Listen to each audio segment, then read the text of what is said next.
di ba? 35 years in the business. Oh, yes. At pag nag-uusapan, nasaan ka ngayon sa iyong karera? Ngayon, Ama, ito yung parati kong iniisip talaga. Kasi pag nag-uusap tayo, dahil 35 years na tayong magkasama sa industriya, pag iniisip ko, ang naging problema natin sa karir ko, wala ako sumikat na kanta. Ama, may bago akong kanta. Talaga? Nararamdaman ko, eto na yung magiging masaya ka. Nagre-recording ako. Alam mo, nasa utak ko, sabi ko, naku, tingin ko, sasaya na si Boy Abunda kasi mukhang sisikat na tong kanta kong to. Oo, kasi ang dami na nating sinubukan. Oo. Flop talaga tayo dun sa kantang yun. Kaya nga. Hindi, totoo. Oo. Naalala kita, minsan parang may meeting tayo, sabi mo, alam mo, Eileen, hindi ko na talaga alam anong gagawin ko para sumikat ang kanta mo.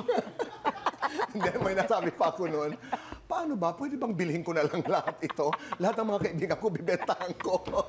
Kaya nga, ngayon parang feeling ko, ay, naku, magsisikat tong kanta kong to. Ano ang mensahe ng kantang ito? Ang mensahe nito ay sa mga ilusyonadang babae na yung mga crush nila na kahit gino-ghosting na sila, crush pa rin nila. Maraming makaka-relate. Tanging Ina, I think, was the peak of your movie career. Yes. Diba? Totoo, Ama. Balikan nga natin ng konti yun dahil magkasama tayo noon. Gaano kasaya at gaano kalungkot yun?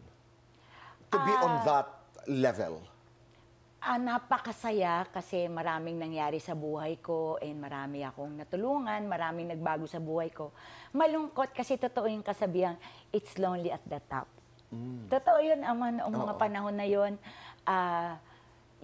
Hindi pa nga uso na yung mental health na yan, pero ako parang naranasan ko yun noon na gusto ko na mawala sa mundo. Kasi parang, alam mo yung pagod na pagod ako, tapos parang lahat ng tao mahal ako kahit hindi naman nila ako totoong mahal. Tapos yung lahat parang yung gusto kang kainin, ganyan, pero iluluwa ka rin nila bigla. Ang hirap i-explain. Totoo yun, oo. Pero during the time, at your peak, alam mo ba sa puso mo na panandalian lang ito? Alam mo ba sa puso mo na malalaos din ako? Kasi merong ganun, ha? Oo, merong ganun, Ama, pero ako parati kong prayer, kasama sa prayer ko, totoo to, Ama. Sabi ko, alam ko po na kayo ang nagbigay ng kasikatan ko hanggat nakikita nyo po na okay pa ako at nakikita nyo na hindi magiging masama ang ugali ko or magiging masama to sa ibang tao, sana hanggang ngayon sikat pa rin po ako. Parating may ganun akong prayer. Kaya nariyan ka pa rin. Ay, thank you, Diba? Lord.